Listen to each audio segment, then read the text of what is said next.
بسم اللہ الرحمن الرحیم۔ ایک حدیث میں آیا ہے کہ جو شخص نماز کا اہتمام کرتا ہے، حق تعالی شانہ 5 طرح سے اس کا اکرام و اعزاز فرماتے ہیں۔ ایک یہ کہ اس پر سے رزق کی تنگی ہٹا دی جاتی ہے،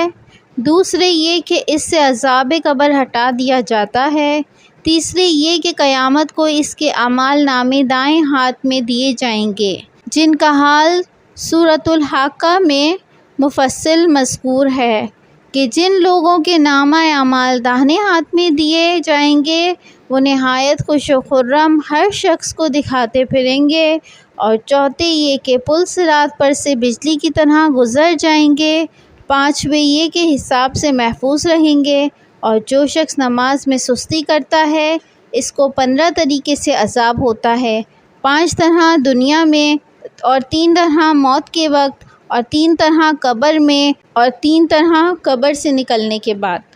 دنیا کے 5 تو یہ ہیں، اول یہ کہ اس کی زندگی میں برکت نہیں رہتی، دوسرا یہ کہ صالح کا نور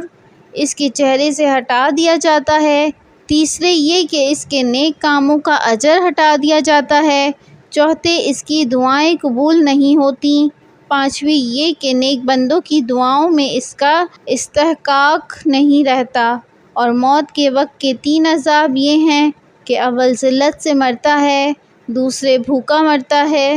تیسرے پیاس کی شدت میں موت آتی ہے، اگر سمندر بھی پی لے تو پیاس نہیں بجھتی۔ قبر کے 3 عذاب یہ ہیں، اول اس پر قبر اتنی تنگ ہو جاتی ہے کہ پسلیاں ایک دوسرے میں گھس جاتی ہیں، دوسرے قبر میں آگ جلا دی جاتی ہے، تیسرے قبر میں ایک سانپ اس پر ایسی شکل کا مسلط ہوتا ہے جس کی آنکھیں آگ کی ہوتی ہیں اور ناخن لوہے کے اتنے لمبے کہ ایک دن پورا چل کر اس کے ختم تک پہنچا جائے، اس کی آواز بجلی کی کڑک کی طرح ہوتی ہے، وہ یہ کہتا ہے کہ مجھے میرے رب نے تجھ پر مسلط کیا ہے کہ تجھے صبح کی نماز ضائع کرنے کی وجہ سے آفتاب کے نکلنے تک مارے جاؤں اور ظہر کی نماز ضائع کرنے کی وجہ سے عصر تک مارا جاؤں، اور پھر عصر کی نماز ضائع کرنے کی وجہ سے غروب تک، اور مغرب کی نماز کی وجہ سے عشاء تک، اور عشاء کی نماز کی وجہ سے صبح تک مارے جاؤں۔